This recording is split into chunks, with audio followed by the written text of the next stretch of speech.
Seja bem-vindo a Net Speakers, muitas horas de conhecimento para quem tem muito a conquistar. Eu sou o professor Edson Andrades, o Professor Atendimento, e nosso tema hoje é vendas. Vem comigo. E se eu disser para você que não existe venda? Um dia eu estava numa palestra presencial e falei, pessoal, não existe vendas. O pessoal achou que eu tinha ficado maluco, né? Na realidade, o que existe é compra. E a compra, ela não é causa, ela é consequência. A gente cria uma atmosfera, a gente conquista, a gente encanta e, como consequência, as pessoas compram da gente. Como já diria o grande Jeffrey Gitomer, um autor americano, ele dizia assim, ó, as pessoas detestam que alguém venda coisas para elas, mas adoram comprar. Eu queria começar esse bate-papo nosso hoje com uma frase que eu gosto muito, de um ex-atleta, ele fazia saltos em altura, o Dick Fosbury.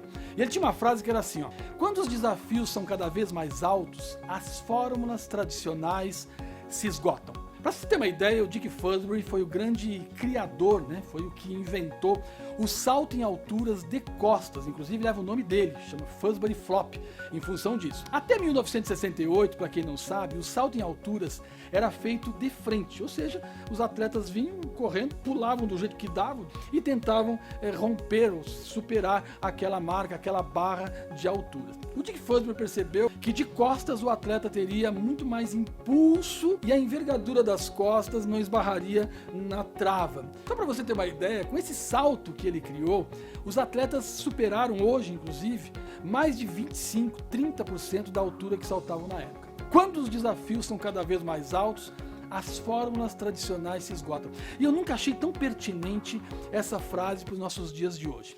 Sabe que quando estamos vivendo uma crise, como foi a de 2020, aí a pandemia, Covid-19, enfim, a gente sempre se preocupa na área de vendas com o momento da crise. Na realidade, o mais desafiador é depois da crise, ou pelo menos o período após essa crise. E vou te explicar por quê. Quando a gente vive uma crise, todo mundo está vivendo aquela crise. Ou seja, o mercado, as empresas, os profissionais de venda estão todos no mesmo páreo. A questão é que, nesse período onde a gente está vivendo uma crise, a gente vai aprendendo. E quando passa um período, como por exemplo tivemos 2020, né, em crise, esse período de 2020, praticamente um ano, as empresas, os profissionais tiveram esse tempo para aprender ou para se reinventar na questão de vendas e de atendimento, enfim, resultados com o seu cliente, com o seu mercado. O grande desafio em vendas vai acontecer a partir de agora, 2021, 22, 23, enfim. Por quê? Porque o mercado está mais exigente, as empresas, as concorrências também criaram um pouco de musculatura e aprenderam, tiveram que aprender, ou seja, é agora que o grau de exigência eleva e eleva para todo mundo. Só que antes de eu fazer qualquer tipo de menção aqui à técnica de venda, conceito e conteúdo de vendas, eu preciso te fazer uma pergunta. Essa pergunta é para você refletir antes de você me responder. A pergunta é a seguinte: vender para você é sacrifício ou sofrimento? Professor, mas aí não dá. Sacrifício ou sofrimento? Não, professor. Vender para mim é alegria, é prazer, é satisfação, é felicidade. Claro que é, né, amigos? Lógico que é. É quando o cliente é tudo de bom.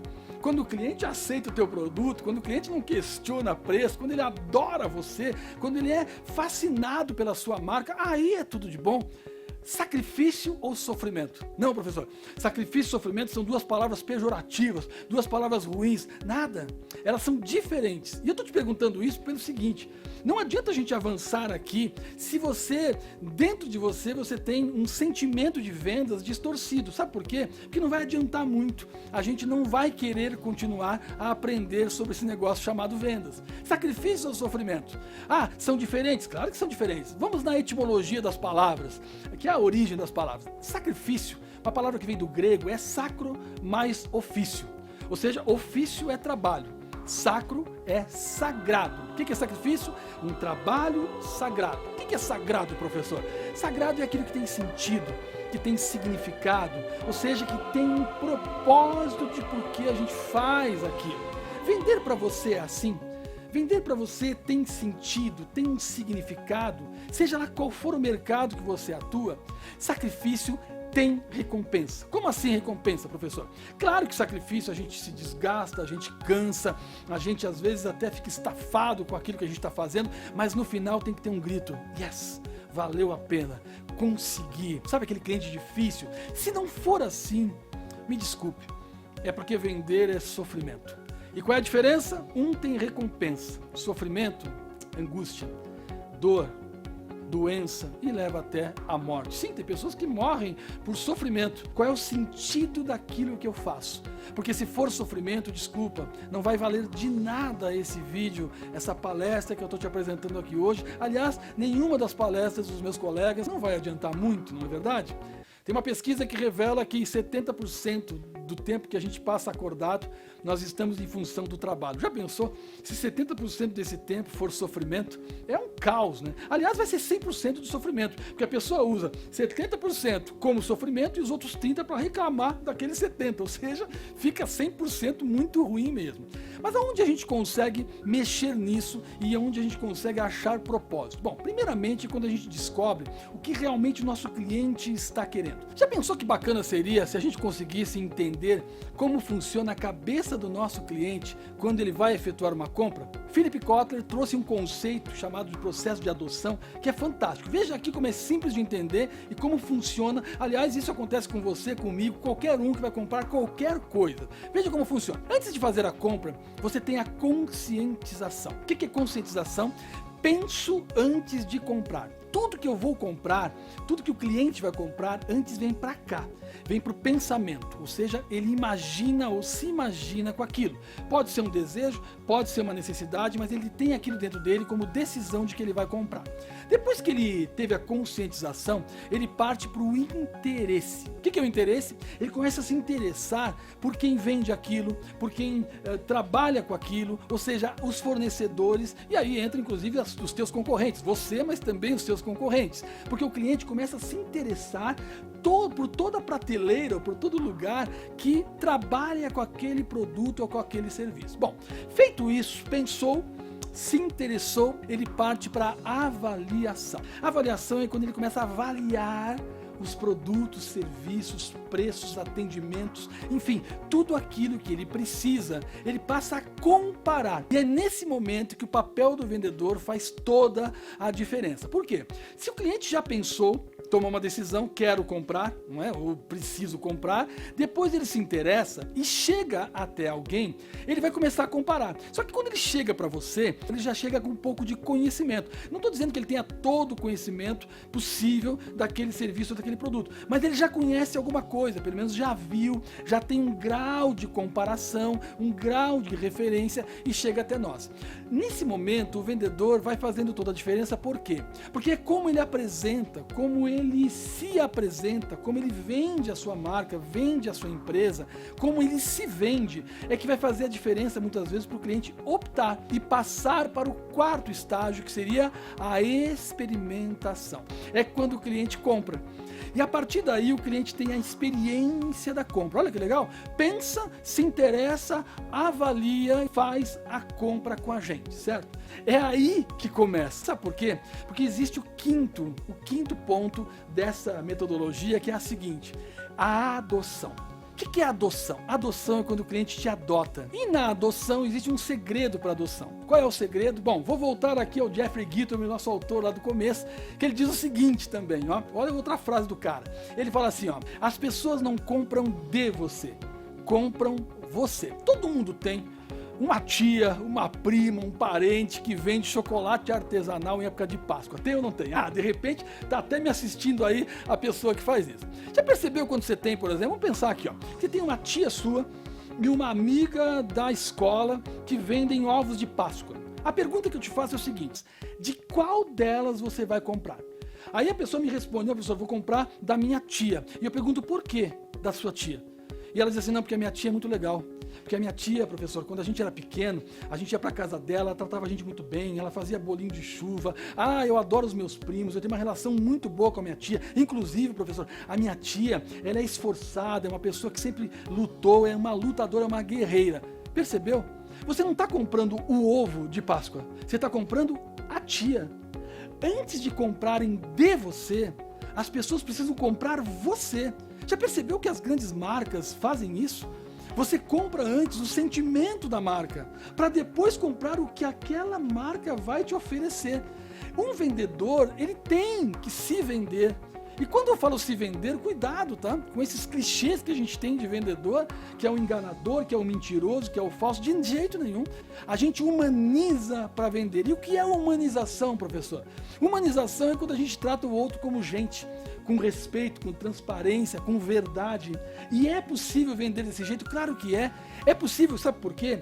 Porque um dos fatores que faz com que a gente venda é, por exemplo, entender a necessidade do cliente. Olha que legal. A gente conhece como funciona a cabeça do nosso cliente para comprar e agora vamos entender quais são as necessidades que esse cliente terá para fazer a compra. Professor, mas não tem como adivinhar quais são as necessidades? Mais ou menos, viu?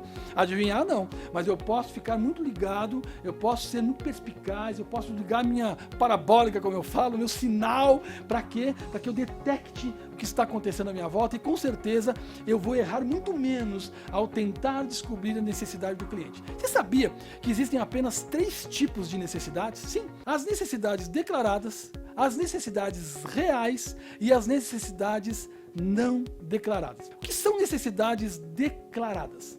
São aquelas as quais o cliente declara, ou seja, ele fala para você. E ele é muito específico muitas vezes naquilo que ele está querendo, certo? Quais são as necessidades reais?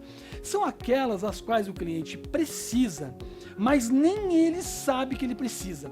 Sabe quem é que sabe que ele precisa? Você. Você que é o profissional da área, é o especialista naquele produto, naquele serviço, você sabe que ele vai precisar daquilo, mas nem ele sabe que ele precisa. Uma vez, eu com a minha esposa, há muitos anos, a gente estava viajando e tínhamos esquecido a nossa câmera fotográfica. No tempo da câmera fotográfica ainda, hein? E lá no meio da viagem, a gente percebeu que estava sem câmera. Não tinha celular na época para tirar foto. A gente andou mais um pouco na estrada e a gente percebeu que tinha um posto e tal, e tinha uma loja de conveniência. O que fizemos? Compramos uma nova câmera. Explicamos para a moça ainda, falou, poxa, a gente esqueceu a nossa câmera em casa. Falou, nossa, coitados. Ela falou, pois é, vou ter que gastar agora com uma câmera porque a gente ia fazer uma viagem. Como fazer uma viagem sem ter a recordação das fotos, não é mesmo? Ela vendeu a câmera pra gente, olha que bacana. Puxa, ficamos felizes com a câmera e fomos embora. Lá no meio do caminho de novo, resolvemos parar para tirar uma foto. Nos preparamos todos, quando fomos abrir a câmera, cadê as pilhas? A câmera estava sem pilha. Naquela época as pilhas não acompanhavam o produto. Minha gente, puxa vida, eu precisava da pilha.